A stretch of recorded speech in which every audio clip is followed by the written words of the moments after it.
Greetings gamers, I'm Mark. And I'm Manuel. And welcome to Tabletop Throwdown.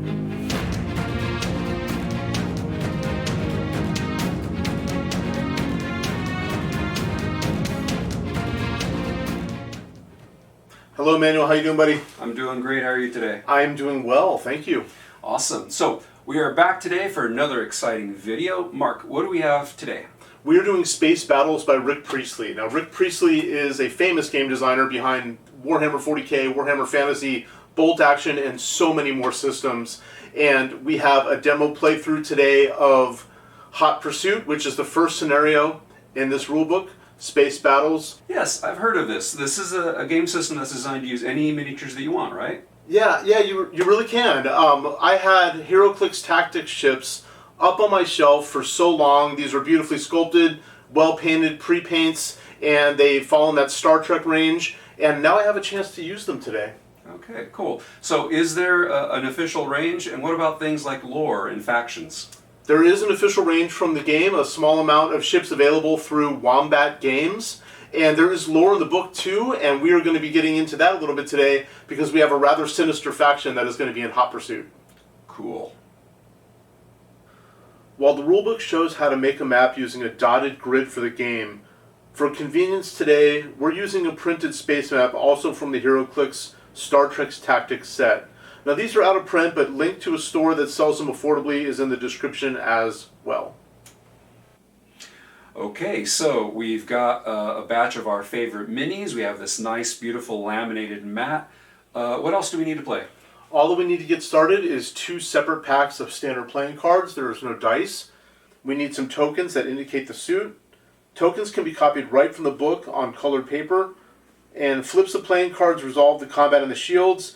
It's recommended your 2 sets of playing cards do have different backs, but my Cyberpunk decks are the same, so let's be careful not to get them confused, Manuel. You ready to dive into the mission? Absolutely, let's go. Okay, in this scenario, we have 3 lone freighter vessels that have become lost without the safety of their escort. They've just identified a jump point in the cold distance, and they are eager to arrive there, activate their jump drives, and get to safety. Unfortunately for them, they are about to be ambushed by pirate raiding vessels from the Great Horde of Orzo. These imposing ape-like creatures have a tendency to show up uninvited and ruin your day. So Manuel, this game is played on a 13 by 13 size grid. With these 2 opposing forces, the objective of the defending player is to get as many ships as possible to the safety of the jump point, where it will activate its hyperspace drives at the end of its activation and escape. Defending ships begin on the east edge of the board and must escape off to the western edge. Now the attacking Orzo player is piloting 3 destroyers, medium-sized fast craft with respectable firepower and shields. Their goal is to destroy or stop these intruding vessels and win the game. Okay, now Manuel, you're going to be the attacking player, which is the Orzo. Now, I'm not suggesting you smell like an ape, but I do think you'll have a little more. I do think you'll have a little more fun. This is going to be a tough mission for the defending player. So where do you start? This game is actually played on a 13 by 13 grid, as we said. So I'm going to go ahead and adjust my ships just a little bit spaced apart here within that 13 by 13 or so. My ships start on the eastern side, per the rulebook's instructions, and the jump point requires me to get to the edge of the board on the western side. You're going to appear after I take a full turn in Hot Pursuit, which gives me a little bit of a lead. This game is, what is the term, Manuel? How do you describe it? I think it's called I Go, You Go. That's right. I'm going to do my full turn with all my ships, and then you'll be activating yours. Great. Does this sound good? Sounds good. All right, let's have a good game. Okay, same to you. Okay, folks, we're all set up. We have our mat out, our tokens, our decks, etc. We're going to start the game with the freighters located at their starting position for this scenario. So let's go ahead and roll, Mark. All right, I'm activating my ships one at a time. I know you're coming, but I don't have anything I can shoot at just yet. So I'm going to move 1 ship, my maximum speed, which is 3 spaces. Then I'm going to activate my next ship. This freighter is going to keep up with him and move right along. And then lastly, this odd-shaped freighter is also going to accelerate maximum speed and get a move on as quickly as possible. And that will actually end round 1. Okay, so going to round 2, then I guess this is the point where I pop in. No, I'm going to activate again because it went me, nothing. It goes back to me again. So I'm going to move again, but then you're going to come in, get your full move and shoot. I see. Yeah. Okay. Here we go. Moving here, I have nothing to shoot at. Moving here, I have nothing to shoot at. And lastly, moving here. And now, Manuel, you're going to appear on the board and have your full activations. Okay, great. So I'm going to put my little silvery attack ship here. Actually, you know what? I'm going to put them directly astern. I think the direct approach is going to work out best here. So I'm going to put one ship directly astern of each of yours and just strafe you. There, right on my tail. Now, my ships are faster than Mark's. I can go up to 5 apparently. Yes. So, and then also shoot. Right? Mm-hmm. All right. So let's see. I'll start at this end. 1, 2, 3, 4. And remember, the closer you get, the more you reduce my shields. But I have a base shield of only 1 anyway, so maneuver at will. I think what I'm going to do here is I'm going to go ahead and go 4 spaces. That's close enough, I think, to reduce your shields to minimum effectiveness. And then I'll open fire. So 1, 2, 3, 4. Sounds good. Now, do we do this on a per ship basis, or do I do all my movement and then do all my shooting? We do it ship by ship, so Okay. we can go ahead and attack. So I have moved my ship. I'm going to do my attack. How do we handle that, Mark? All right, you have an attack stat of 3. That means you're going to be flipping 3 cards, so let's go ahead and do that first. Okay, so 1, 2, 3. I have a 9 of hearts, a 6 of diamonds, and a 6 of clubs. Quite a nice array of attacks hitting different portions of my ship based on the suit. And I have 1 shield. Let's go ahead and flip this. And I have just a 2 of hearts.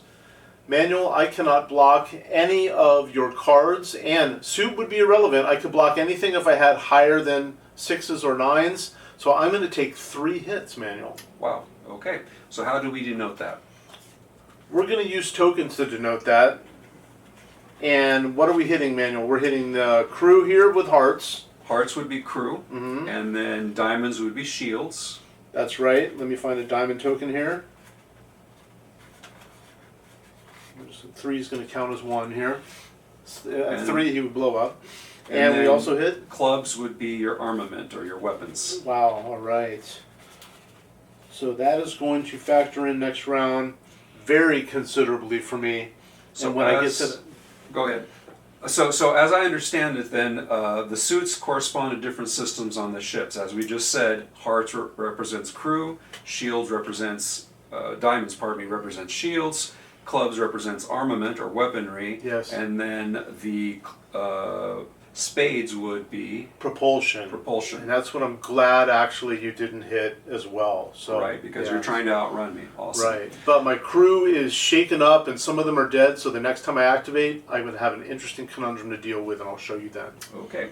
So now, time to activate my second ship, and I'm going to do exactly the same thing as I did with the first one. So I'm going to come up astern, 4 spaces, and then I'm going to fire by drawing 3 cards, and I've got a queen of diamonds, that's a shields hit, a 3 of hearts, that is a crew hit, and a 9 of clubs, which is a hit on the weapon system. Okay, you have a nice array of attacks again. I'm going to flip my 1 shield and 1 shield only. Now normally, being within 2 squares reduces your shields by 1, but as long as my shields are active on the system itself, it's a minimum of 1 for defense. It can be reduced to a minimum of 1. Right. Now, I got a Joker here, which is a really interesting pull. Were I damaged, the Joker would allow me to take your hits and then heal at the end of your activation. I could heal any area I wanted 1 damage. However, I don't want to do that right now because this queen, the face value is a 10. When you have cards added together as the attacker, or when you have a double digit, the 10 becomes just the last digit of the card, meaning it's a 0. So the queen is a miss. So we have a miss here. So the queen is a miss altogether then. Yes, we would have a 3 and we would have a 9. I think I'm going to try my luck, let you take a hit on those 2 systems, and then use this joker to heal. So I'm going to take a 3 and a 9. My other option would be to put this back in the deck and draw a fresh card. But I'm going to just take the guarantee that I'll be able to heal 1. Okay. So you've taken a hit to your crew, which would be a heart. Yes, indeed. And you've taken a hit to the weapon system, which is the clubs. Yes. Let me see if I have a token for weapon systems here. Thank you. Okay. I'm going to use this joker immediately to let my weapon system stay damaged and instead heal my crew. So I'm going to discard that. The heart goes away. Okay, so continuing on then to my last ship here. I'm going to go ahead and go same modus operandi here. 1, 2, 3, 4. And I'm going to take a shot on your odd-shaped freighter there. And I'm going to draw my 3 cards on attack. So I draw a 6 of spades. I draw a 9 of spades. And I draw a king of hearts. This is going to be, I think, a somewhat unfortunate draw because as I understand it, when you have 2 cards of the same suit, you add the numbers together. You do? So the spades add up. 6 plus 9 is 15. Right. Because it's a double digit, I keep the 5, the second digit. So this is actually an attack of 5 of spades. And then I have a king of hearts, which if it's like the queen, this would count as a 10. And since the second digit of 10 is a 0, that's actually a miss altogether. It is indeed. So I have 1 successful attack that adds up to 5 of spades, which is the propulsion. Let's see if I can stop this. Better luck than my other ships, I hope. And I got an 8 of hearts. The suit does not matter in the block, so the 8 is going to stop that 5 manual. So this ship is unscathed. Awesome. So he pulls out of that one completely untouched. Some good luck there for Mark, and that rounds up round 2, ends up round 2. Indeed it does, and let's stay on the sequence we went. I could activate in any order I would like, but we're going to start with this heavily damaged freighter up here from that merciless Orzo hit just a little bit ago, and I need, because I have a hit to my crew, which is the hearts, I need to test for activation before I can make any action that turn. I'm going to draw a card. If it is the same suit of any damage suffered, I may not activate. It looks like I am in extreme luck because this was propulsion that I drew. So I am going to be able to activate, very fortunate for me, and go another 3 spaces. FYI, Manuel, for the sake of the scenario, I don't escape until the end of my activation on that actual last square. Okay. So let's go to the second one, and here we have damage to armament. That's going to reduce my stat by half. Normally I have an attack of 1, which means that I'm going to be down to an attack of 0. I'm down to an attack of 0 here because by half rounded down. So that's why I didn't shoot you there. He is also going to be offline and unable to shoot you, but I am going to move 3 spaces. Thankfully, my third ship is nice and close to you, and since I can shoot and move in any order, I could even move partially, shoot, and complete my move, I'm going to open fire on you first and then move. So my attack is only a 1. Your shields, Manuel, are going to be reduced by 1 because we are 2 squares away. Okay. My 1 attack comes as a jack, and that is going to be the equivalent of a 0. You are still required to draw. Okay. And what is my defense stat to begin with, -1 for being at that range? You go from 3 shields down to 2. So I draw 2 cards. 2 cards. So I draw a queen of spades, and I draw a 10 of hearts. both of which are add up to effectively 0, because second digit of a 10 is 0, and the second digit of a queen, which counts as a 10, is 0. Not quite. What's really nice is when you're the defender, face value counts in full. Oh. So when you're the attacker, you add up your suits. The defender does not add up their suits. Oh. So you have a 10 and a 10 blocking. The max an attacker can ever have is a 9, so you are more than holding steady. Awesome. So that's a whiff on. But I did make you burn those cards, however, which is important. Okie doke. He is going to move up as quickly as possible here. And that completes Mark's part of the turn. And so now I will pick up. I think I'm going to go ahead and stay the course. I have a heavily damaged freighter that I've got a really good chance of destroying here, or at least disabling. So I'm going to go ahead and do the same thing as I did before. 1, 2, 3. I'm not going to be moving my whole... Actually, I think what I'm going to do is I'm going to go 1, 2, 3. Do we go diagonal or across? Or you can move diagonally or standard, any way you like. So I'm going to go 1, 2, 2, 3, 4. So I'm going to be just astern there. I like that you're getting a little closer to that ship too. And that'll give me the option, if I manage to disable that first freighter, then next round I might get a crack at the other one to team up, double team on that one. Very true. I'm going to do my attack, which would be three cards. Yes. So I draw a 4 of spades, a 7 of spades, and a 2 of clubs. The 7 and the 4 add up, and I actually get an 11, which is only 1.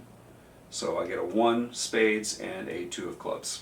Well, you're in luck. Even that weakened attack is going to hit me hard because I have a damaged shield section, which means my shields are reduced by half, rounded down. That takes me from a meager 1 down to 0. So your 1 and your 2 both strike my ship in different areas.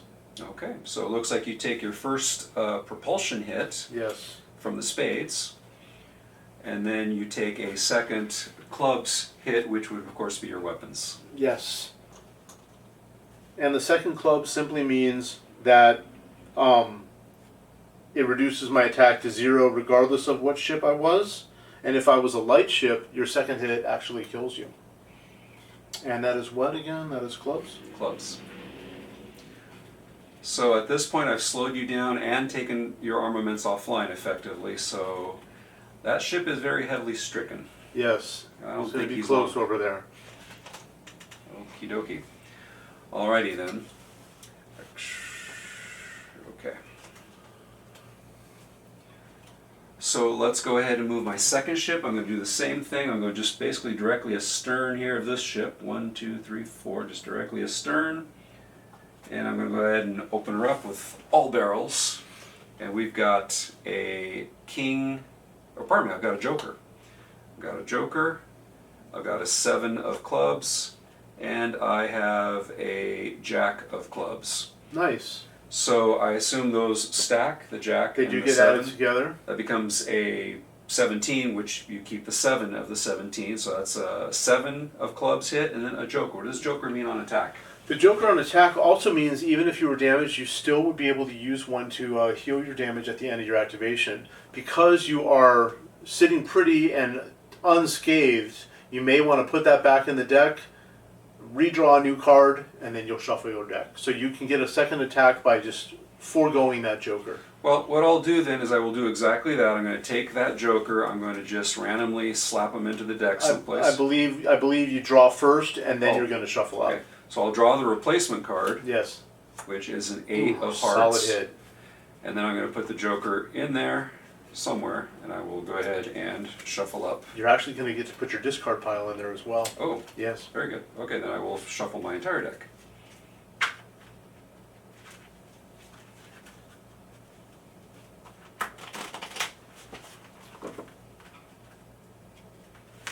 Oops, these are very slippery cards. They really are. Okay, deck shuffled. So I've got a hit of 7 of clubs, and I have a hit of 8 of diamonds. Eight of hearts, right? Eight of hearts. Yeah. I'm sorry, eight of hearts, yes. No worries. So the crew gets slammed with a nasty shot, and the clubs, it takes its second hit on armament, which means I have absolutely 0 to shoot back at you next round. So our weapons are just eviscerated.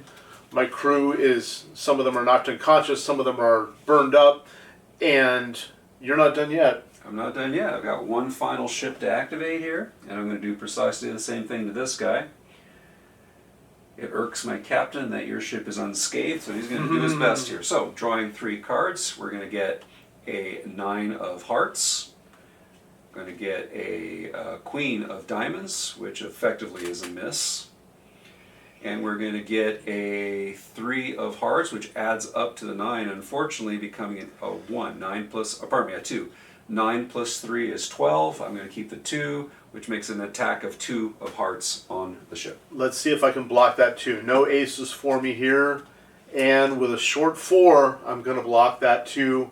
And the queen was, as you said, a miss. This ship has been very, very lucky so far. For being such an odd shape, it seems to fly really well. It really seems to. Either that or it's very tough. One or the other. There we go.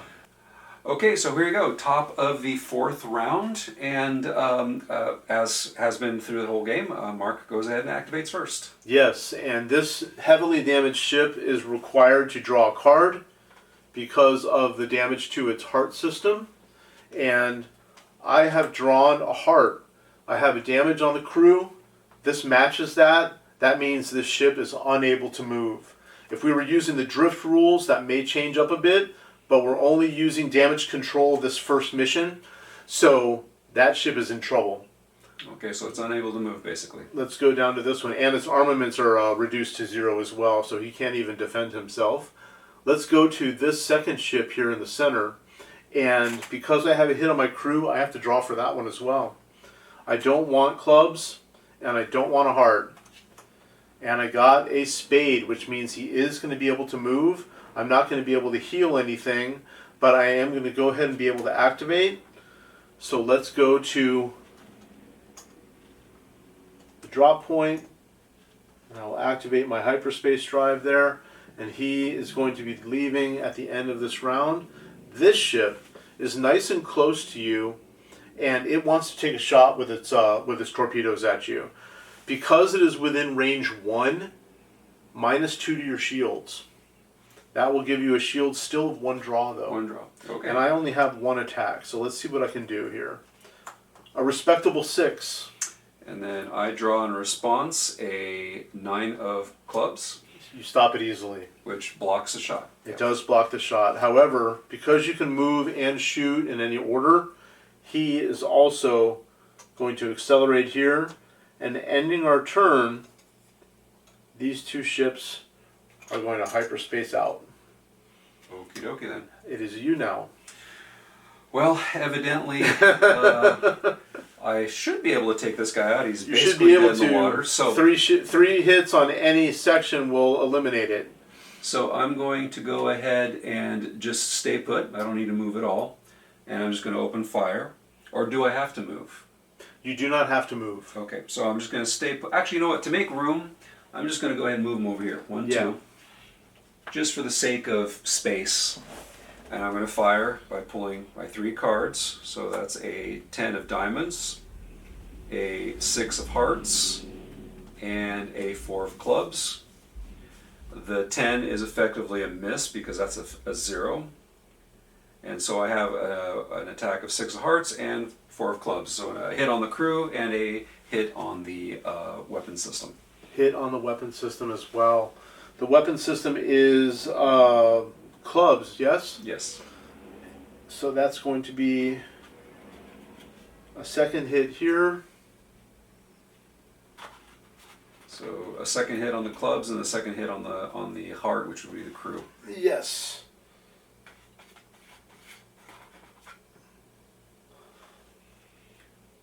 Alrighty then.